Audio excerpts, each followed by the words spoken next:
আগামী মার্চে ঋণ সহায়তার চতুর্থ কিস্তি ছাড় করতে পারে আইএমএফ। এবারও রাজস্ব আহরণের শর্ত পূরণ করতে পারেনি এনবিআর। শুল্ক ছাড়ের প্রভাব নেই বাজারে, উল্টো বেড়েছে নিত্যপণ্যের দাম। সিন্ডিকেট ভাঙতে ব্যর্থ সরকার, অভিযোগ ভোক্তাদের। এবং আমনের ভরা মৌসুমেও অস্থির চালের বাজার। মোটা চালের দামও আগের মতোই, দেশ জুড়ে কঠোর নজরদারির আহ্বান। দর্শক স্বাগত পূবালী ব্যাংক পিএলসি বিজনেস টাইমে, সঙ্গে আছি আমি ফয়সাল মাহমুদ। দর্শক দেখছিলেন সংবাদ শিরোনামগুলি, এবারে বিস্তারিত। আগামী মার্চ মাসেই $4.7 বিলিয়ন ঋণ সহায়তার চতুর্থ কিস্তি ছাড় করতে পারে আন্তর্জাতিক মুদ্রা তহবিল আইএমএফ। কিস্তি ছাড়ের আগে বাংলাদেশ ব্যাংকের গভর্নর ও অর্থ উপদেষ্টার সাথে মঙ্গলবার বৈঠক করল সংস্থাটির একটি প্রতিনিধি দল। বৈঠকে পর্যালোচনা করা হয় বাংলাদেশকে দেয়া আইএমএফের শর্তগুলো। যদিও এবারও রাজস্ব আহরণের শর্ত পূরণ করতে পারেনি এনবিআর। 3 কিস্তিতে আন্তর্জাতিক মুদ্রা তহবিল আইএমএফ এর ঋণ সহায়তার $231 কোটি পেয়েছে বাংলাদেশ। ঋণ কর্মসূচির মোট $4.7 বিলিয়নের মধ্যে বাকি $239 কোটি পাওয়া যাবে আরও 4 কিস্তিতে। চতুর্থ কিস্তি ছাড়ের আগে মঙ্গলবার দুপুরে বাংলাদেশ ব্যাংকের গভর্নরের সাথে বৈঠকে বসে আইএমএফ। পরে বৈঠকের বিস্তারিত জানান কেন্দ্রীয় ব্যাংক মুখপাত্র। দাবি করেন আইএমএফ এর দেয়া শর্তগুলো পূরণ করতে সক্ষম হয়েছে বাংলাদেশ ব্যাংক, যদিও শর্ত পূরণে ব্যর্থ জাতীয় রাজস্ব বোর্ড। ইন্টারন্যাশনাল রিজার্ভ বা আইএমএফ এর ক্ষেত্রে BPM6 সেটা আমাদের গতবারে মনে হচ্ছিল যে এই টার্গেটটা অ্যাচিভ করা বাংলাদেশের পক্ষে খুব কঠিন হবে, কিন্তু দেখা গেছে যে এই টার্গেটটা আমরা মিট আপ করতে পেরেছি। শুধুমাত্র গভর্নমেন্ট সাইডে এনবিআর এর পক্ষে অর্থাৎ ট্যাক্স সংক্রান্ত যে টার্গেটটা সেটা তারা বলেছে যে এটা অ্যাচিভ করা যায়নি। এদিকে বিকেলে সচিবালয়ে অর্থ উপদেষ্টার সাথে বৈঠক করে আইএমএফ। বৈঠক শেষে উপদেষ্টা জানান পরবর্তী কিস্তির $1.1 বিলিয়ন পাওয়া যাবে মার্চ মাসে। পাশাপাশি চলতি অর্থবছরেই এডিবি, বিশ্বব্যাংক ও ওপেক ফান্ডের কাছ থেকে পাওয়া যেতে পারে আরও $6 বিলিয়ন। সেটা বলবো কারণ 4.7 মিলিয়ন তো জাস্ট এই ফার্স্ট এই যে প্যাকেজে, কিন্তু আমরা যে রিফর্ম করতে যাচ্ছি সেটার অনেক কস্ট এন্টেল হবে। আমরা অনেক কিছু রিফর্ম করতে যাচ্ছি ব্যাংকিং সেক্টরে, রেভিনিউ সেক্টরে, তবে এইগুলির জন্য ফান্ড লাগবে, তো বাইরের ফান্ড, এবং আমাদের ট্রেড ডেফিসিট যদি হয়, কারেন্ট অ্যাকাউন্ট ব্যালেন্স অবশ্যই ঠিক আছে, সেগুলোর জন্য ফান্ড লাগবে। এগুলো আমরা চাইবো, ওয়ার্ল্ড ব্যাংক অলরেডি চেয়েছি। আমরা এক্সপেক্ট করছি সর্বসকলে আমরা ওয়াশিংটন ডিসিতে কথা বলে আসছি, আবার $6 বিলিয়ন আমরা এক্সপেক্ট। এদিকে আইএমএফ এর হিসাব অনুযায়ী বাংলাদেশের বর্তমান সার্বিক মূল্যস্ফীতি 11.1%, যা 2026 সালে কমে নামতে পারে 6 থেকে 7%। ওয়ালেদ সাকিব, নিউজ 24, ঢাকা। বাজার নিয়ন্ত্রণে চাল, তেল, চিনি, পেঁয়াজ, আলু ও ডিমের মতো জরুরি পণ্য আমদানিতে শুল্ক ছাড় দিয়েছে অন্তর্বর্তী সরকার। এতে ডিমের দাম কিছুটা কমলেও বাকি 5 পণ্যের দামে প্রভাব নেই, উল্টো দাম বেড়েছে। ভোক্তাদের অভিযোগ সরকার সিন্ডিকেট ভাঙতে ব্যর্থ। রিয়াদ সুমনের প্রতিবেদনে বিস্তারিত। দেশের নিত্যপণ্যের বাজারে স্বস্তি নেই অনেক দিন। দিশেহারা ভোক্তারা, যাদের একজন জাকব শ্যামল সরকার। ছিলেন এনজিও কর্মী, বয়সের ভারে চাকরি থেকে ইস্তফা নিলেও সংসারের প্রয়োজনে ব্যাগ হাতে নিয়মিত বাজারে ছুটতে হয় তাকে। ছেলে মেয়ের পড়াশোনার খরচ আর ঊর্ধ্বমুখী নিত্যপণ্যের বাজার, সব মিলে নাবিশ্বাস অবস্থা। সরকার চাইছিল জনগণ যেন একটু ভোক্তা যেটা কম মূল্যে একটু পায়, কিন্তু ব্যবসায়িকরা এটা তার বিপরীত নিচ্ছে। সরকার নিত্যপণ্যের দাম সহনীয় পর্যায়ে আনতে চাল, ভোজ্য তেল, চিনি, খেজুর, আলু, পেঁয়াজ ও ডিম আমদানিতে শুল্ক ছাড় দিয়েছে, কিন্তু গত 1 মাসে আমদানি তেমন একটা বাড়েনি। ভোক্তাদের অভিযোগ শুল্ক প্রত্যাহার করা হলেও তার প্রভাব নেই বাজারে। একজন কৃষক কিন্তু এটার সঠিক দামটা পায় না, তাহলে দামটা কারা বাড়াচ্ছে? আলু 85-80 টাকা, পেঁয়াজ 140 টাকা কেজি, 300 টাকা রুজি করি, 550 টাকা খরচ করি, আমার 40 টাকা দিয়ে সারা কিছু উপায় নেই। আর বাজার অনুসন্ধান করে দেখা যায় আমদানিতে শুল্ক ছাড় পাওয়া 7টি পণ্যের মধ্যে 6টি পণ্যই বেশি দামে বিক্রি হচ্ছে।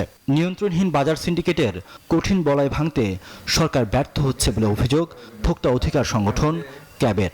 আমলারাই যখন দুর্নীতিবাজ হয় আর কি, তখনই ব্যবসায়ীরা সুযোগ পায়। আমলারা যদি সঠিক পথে সঠিকভাবে যদি তারা দায়িত্ব পালন করতেন আর কি, তাইলে কিন্তু ব্যবসায়ীরা সিন্ডিকেট করে নিতে পারে না। ভোক্তার হাতের নাগালে পণ্যের দাম আনতে না পারার দায় স্বীকার করেছেন জাতীয় ভোক্তা অধিকার সংরক্ষণ অধিদপ্তরের মহাপরিচালকও। ডিমের ক্ষেত্রে তাৎক্ষণিকভাবে আমরা বাজারজাত করতে পেরেছি। হ্যাঁ, আলুর ক্ষেত্রে সেটা কোল্ড স্টোরেজ থেকে বের করতে হবে। আমি দুঃখিত যে আসলে আলুর দামটা আমি এভাবে এক্সপেকটেশনের মধ্যে নিতে পারিনি। শুল্ক কর কমানোর পদক্ষেপ নেওয়া হলেও বাজারে পর্যাপ্ত সরবরাহ নিশ্চিত হচ্ছে না। এছাড়া আমদানিকারকরা মুনাফা না হওয়ার শঙ্কায় থাকলে আমদানি কমিয়ে দেন বলেও মনে করেন এই অর্থনীতিবিদ। পুরো সাপ্লাই চেইন যারা নিয়ন্ত্রণ করে তাদের দাপট এত বেশি যে তারা কোনোভাবেই আসলে আলুর বাজারটাকে হাতছাড়া করতে চায় না। তারা কিন্তু আসলে আমদানি করতে একেবারেই উৎসাহী না, তার কারণ আমদানি করতে গেলেই দেখা যাবে কি যে তখন আলুর বাজারে তাদের যে সিন্ডিকেট সেটা কিন্তু ভেঙে যাবে। তো এই ক্ষেত্রে এই ভোক্তা অধিকার সংরক্ষণ অধিদপ্তর সহ সরকারের অন্যান্য সংস্থা তারা কিন্তু তেমন কোনো কিছু করতে পারছে না। বাজারে সরবরাহকারী বৃদ্ধির জন্য আইনি ও প্রাতিষ্ঠানিক সংস্কার দরকার বলেও মনে করেন সংশ্লিষ্টরা। রিয়াদ সুমন, নিউজ 24, ঢাকা। ডিসেম্বর মাসেও দেশে ভোক্তা পর্যায়ে এলপিজির দাম অপরিবর্তিত রেখেছে Bangladesh energy regulatory commission BERC। গত মাসের মতো চলতি মাসেও 12 কেজি সিলিন্ডারের দাম 1455 টাকা নির্ধারণ করা হয়েছে। দুপুরে রাজধানীর কারওয়ান বাজারে BERC কার্যালয়ের সংবাদ সম্মেলনে নতুন দর ঘোষণা করেন সংস্থার চেয়ারম্যান জালাল আহমেদ। তিনি জানান, সরকারি কোম্পানির সরবরাহ করা এলপিজির 12.5 কেজি সিলিন্ডারের দাম 690 টাকা অপরিবর্তিত রাখা হয়েছে। আর গাড়িতে ব্যবহৃত এলপিজির নতুন দাম নির্ধারণ করা হয়েছে প্রতি লিটার 66 টাকা 81 পয়সা, যা আগে ছিল মঙ্গলবার সন্ধ্যা 6টায় থেকে যা কার্যকর হয়েছে। এই মাসে আমাদের যেটা সুবিধা হয়েছে যে সৌদি সিপি যেটি সেটি অপরিবর্তিত আছে, অর্থাৎ গত মাসে যা ছিল আন্তর্জাতিক বাজারে সৌদি কন্ট্রাক্ট প্রাইস এ মাসেও তাই রয়েছে। আর ডলারের বিনিময় হার যেটি সেটিও খুব বেশি পরিবর্তিত হয়নি, এবং আমরা হিসাবে সুবিধার্থে আসলে গত মাসে যেটা ধরেছিলাম সেটাই আমরা ধরেছি। তো এর প্রেক্ষিতে এই মাসে এলপিজির যে মূল্য যেটা আমরা ঘোষণা করি 12 কেজি সিলিন্ডারের যে মূল্য হার সেটি আসলে এই মাসেও অপরিবর্তিত থাকতেছে। প্রধান উপদেষ্টার সাথে বৈঠক শেষে কথা বলছেন বৈষম্য বিরোধী ছাত্র আন্দোলনের নেতারা। আমরা সরাসরি যুক্ত হব সেখানে। স্যার আজকে আমাদের কাছ থেকে শুনেছে। আর যেটি বললেন ভারতের যে বিষয়টি, দেখেন ভারত সবসময় আওয়ামী লীগের চোখ দিয়ে বাংলাদেশকে দেখেছে। ভারতের সাথে যে সম্পর্কটি সেটি জনগণের সাথে জনগণের সম্পর্ক হয়নি, সেটি রাষ্ট্রের সাথে রাষ্ট্রের সম্পর্ক হয়নি, বরং ভারতের সাথে আওয়ামী লীগের সম্পর্ক হয়েছে। আমরা স্যারের কাছে আমরা জানিয়েছি যে ভারতের সাথে বাংলাদেশের ফ্যাসিস্ট সরকারের যেই অসম চুক্তিগুলো হয়েছে, গোপন চুক্তিগুলো হয়েছে, সেটি যেন প্রকাশ করা হয় এবং পানির যে ন্যায্য হিস্সা রয়েছে সেই হিস্সাটি যেন বাস্তবায়ন করা হয়।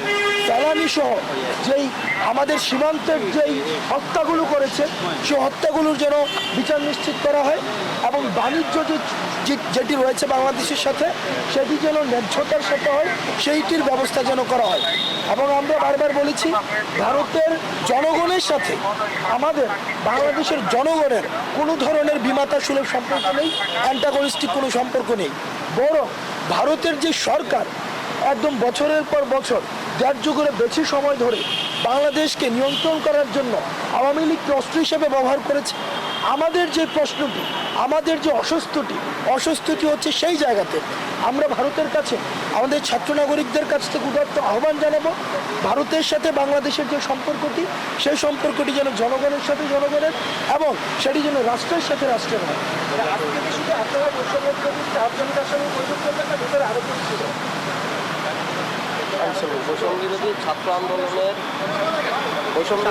আন্দোলনের আমরা যারা কেন্দ্রীয় আহ্বায়ক কমিটি আছি আমরা এসেছি, এবং এছাড়াও আন্দোলনে যারা অংশগ্রহণ করেছেন তাদের মধ্যে কয়েকজন এসেছেন একাংশ, এবং আমরা আজকে দেখা করেছি এবং আমাদের বক্তব্য জনগণের পক্ষ থেকে, আন্দোলনকারীদের পক্ষ থেকে সেটা উত্থাপন করেছি। অন্যান্য রাজনৈতিক দলের এখানে শুধু আমাদের সাথে আলাপ হয়েছে। এখানে শুধুমাত্র আমাদের কয়েকজন শিক্ষার্থী যারা হচ্ছে আন্দোলনে ফেস হয়েছিল, জাস্ট তাদেরকে ইনভাইট করা হয়েছে, তারা এখানে এসেছে। মূলত হচ্ছে দেশের যে মাঠের যে পরিস্থিতিটা এবং হচ্ছে বিদেশি যে পরিস্থিতিটা, এটা নিয়ে আলোচনা হয়েছে।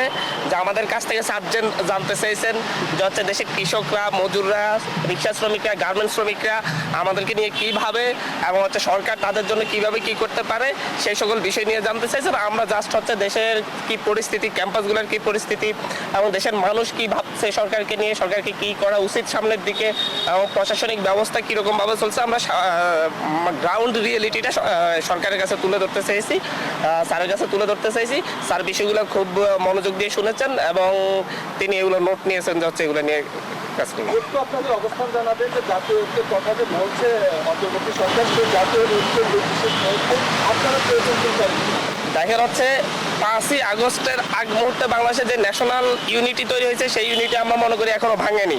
আমরা সকল রাজনৈতিক দল দেশের স্বার্থে একমত। আপনারা দেখেছেন যে হচ্ছে গতকালকে রাজু ভাস্কর্যের যে প্রোগ্রামটি, সেখানে দল মত নির্বিশেষে সকল ছাত্র সংগঠন এসে উপস্থিত হয়েছে এবং দেশের স্বাধীনতা সার্বভৌমত্বের ক্ষেত্রে দেশের সকল রাজনৈতিক দল, সকল ছাত্র সংগঠন একসাথে কাজ করবে এবং আমরা সরকারকেও বলেছি যে উদ্যোগ নেওয়ার জন্য এবং বৈষম্যবিরোধী ছাত্র আন্দোলনের একটা স্টেক হোল্ডার হিসেবে বৈষম্যবিরোধী ছাত্র আন্দোলন এই উদ্যোগ নিচ্ছে।